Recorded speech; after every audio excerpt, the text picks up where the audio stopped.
Bonsoir, monsieur Rémi Koumoye. Bonsoir et bienvenue le paradis haïtien. Bienvenue à la citadelle La Ferrière et en même temps bienvenue dans le parc national historique. Alors le parc national historique qui mesure 27 km², y compris 3 monuments de grande envergure, tels que le palais de Sans Souci à Milo, la citadelle La Ferrière et le site fortifié des Ramiers. Et en même temps tout, m'a tout remercier monsieur Vladimir qui chaque année qui vient visiter cette citadelle là, qui vient des visiteurs pour capable venir visiter la citadelle là pour connaître qui cette citadelle là est. Donc encore messieurs dames, vous êtes la bienvenue à la citadelle La Ferrière. Merci. Vous n'applaudissez pas, hein? Pra, pra, pra, pra, pra, pra, pra, pra, pra, pra.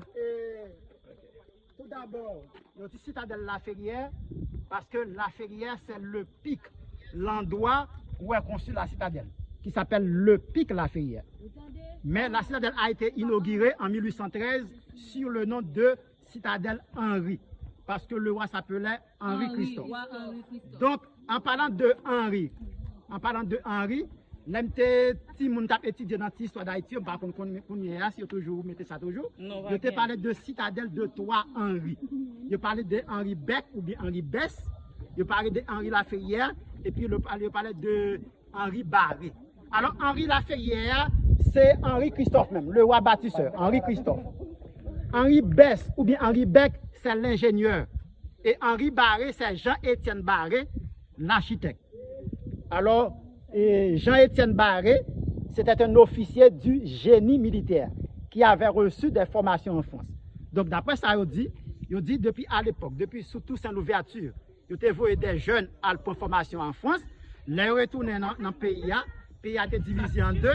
Certains ils ont rencontré Pétion dans l'ouest et le sud, et l'autre a été rencontré Christophe dans le nord. Vous entendez bien? Oui. Donc, Christophe, lui-même, comment que il t'a fait choisir Milo pour construire par les Sans Souci de la citadelle là? Parce que Milo, c'est un lieu stratégique qui gagne unique, qui ont entré et puis ils ont sorti. Et si vous regardez bien, Milo, il est entouré ou bien il est protégé par des mondes. Au sud, par des mondes, à l'ouest, par des mondes, à l'est, par des mondes. C'est seulement côte nord pour côté carré français.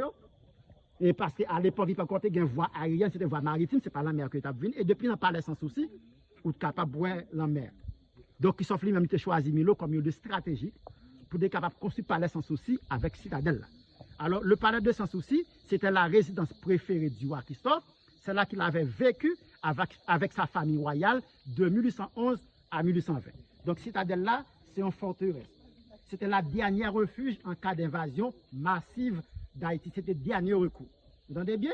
Donc, citadelle là lui-même, d'après les autres, d'après certains historiens, il y a qui dit que citadelle là a commencé en 1804 parce que il y a qui dit que Christophe a été en ordonnance que Jean-Jacques Dessalines était le 16 avril 1804.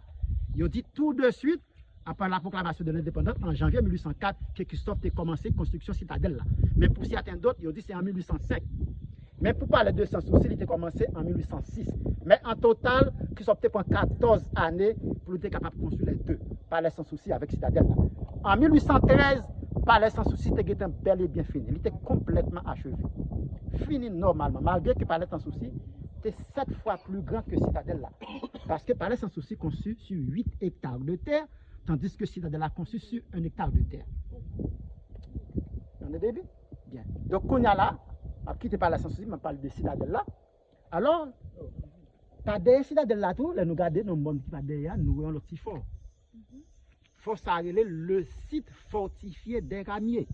C'était un lieu de repli ou bien de refuge pour voir qui sort. C'était 6 au cas où citadelle là va attaquer, qui sort même pas le réfugié dans le site fortifié des Ramiers. Et selon la tradition orale, il dit tout c'était un petit palais qui a construit pour elle, Marie-Louise David. C'était 6 au cas où Marie-Louise David avait rendu visite à Christophe dans cette citadelle là. C'est l'autre bord, l'autre petit fort qui est le site fortifié des Ramiers. C'est là que nous avons réfugié. Et c'était pour loger les troupes.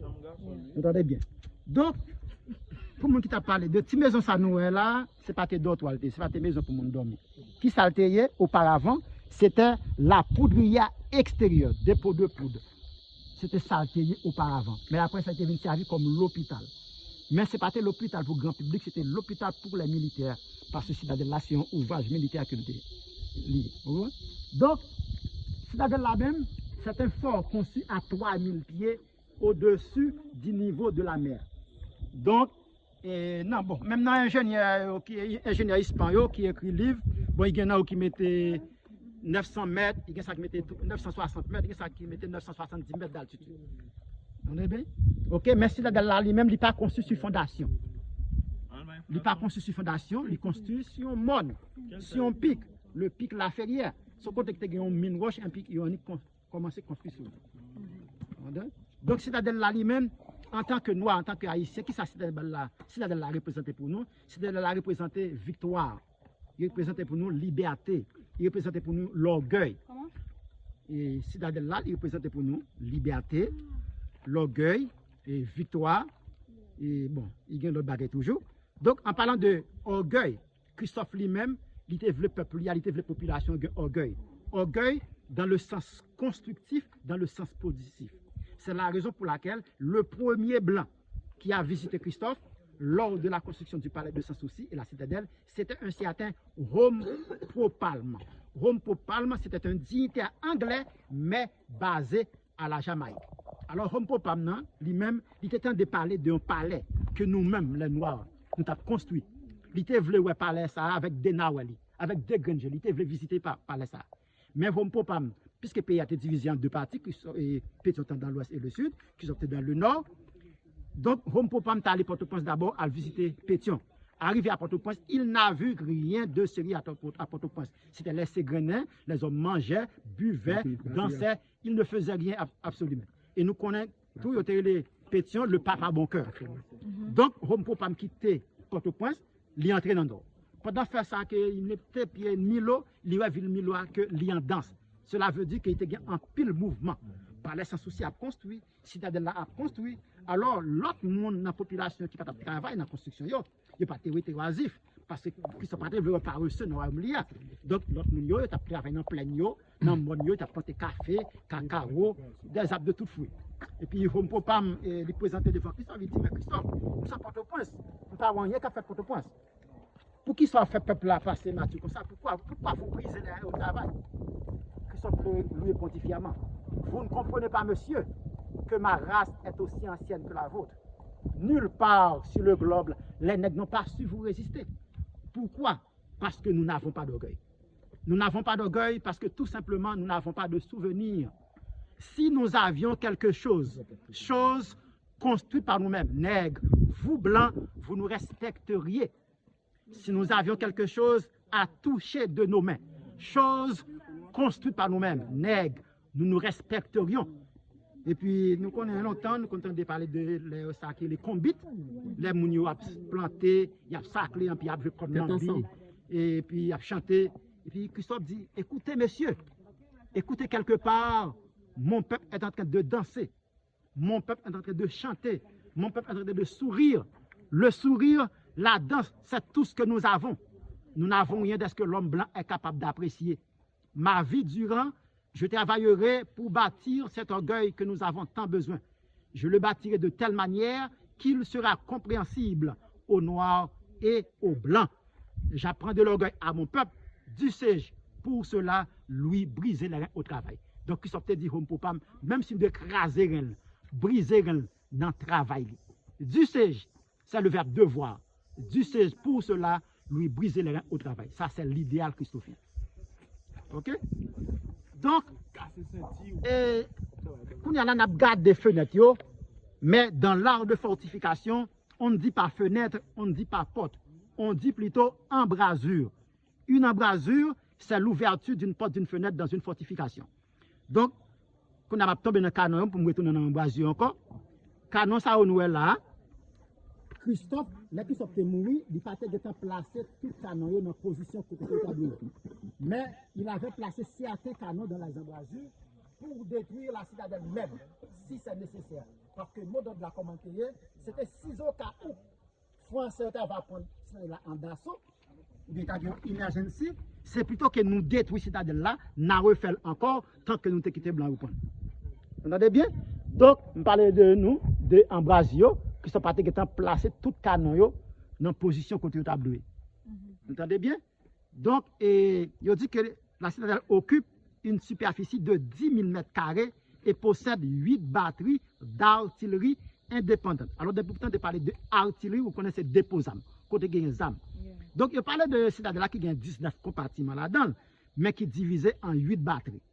Et batteries, vous regardez par des directions, direction nord, direction sud, direction ouest, direction est, quel que soit côté et bien apparaître, les canons batteries, gen canon qui trouve dans l'embrasio, capable de lancer boulette, capable d'attaquer.